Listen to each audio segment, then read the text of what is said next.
اهلا بيكم متابعي كورة بوكس، فيديو جديد لقاء يتجدد بحضراتكم. كورة بوكس بتقدم لكم خدمة خبرية حصرية، اخبارنا من مصادرها عندنا شبكة مراسلينا في كل مكان وفي كل الأندية وكل الاتحادات. الخبر من مصدره يا جماعة، هتلاقوا الخبر عندنا من مصدره، والحمد لله مفيش موضوع اتكلمنا فيه إلا وحصل، ومفيش معلومة ذكرناها إلا وكانت صحيحة 100%.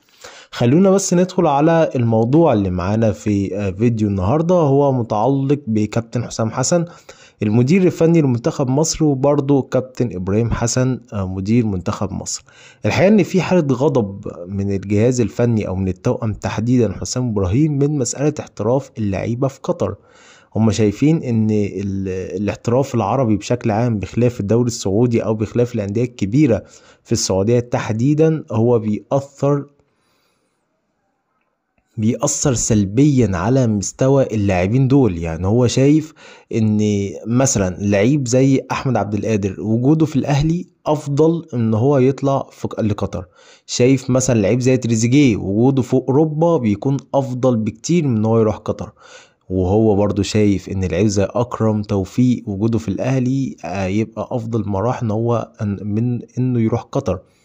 ودايما بيضرب المثل بحمدي فتحي، هو بيقول لك ان حمدي فتحي يعني بيحاول يحافظ على مستواه، لكن رتم الدوري هناك قليل. فحمدي فتحي مثلا بيعوض ده بالتدريبات الكتير، بيعوض ده بالتدريبات التخصصية اكتر عشان يحاول ان هو يحافظ على فورمته الفنية بشكل عام. خد بالك احيانا اللعيبة لما تحس ان المستويات مش افضل حاجة بتبدأ تشتغل على الحاجات التخصصية، فتلاقيه بقى مميز اكتر في ضربات الرأس، مميز اكتر في الضربات الثابتة.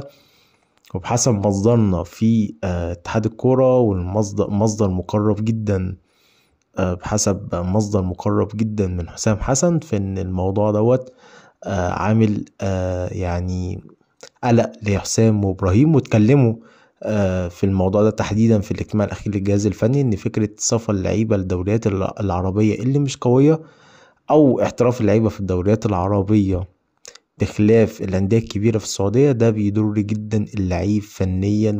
وهو بيكون شايف ان اللعيبه بتتاثر سلبيا بالاحتراف، خاصه في الدوري القطري مثلا، لان الريتم مختلف طبعا عن الدوري المصري او الدوريات الاوروبيه بشكل عام.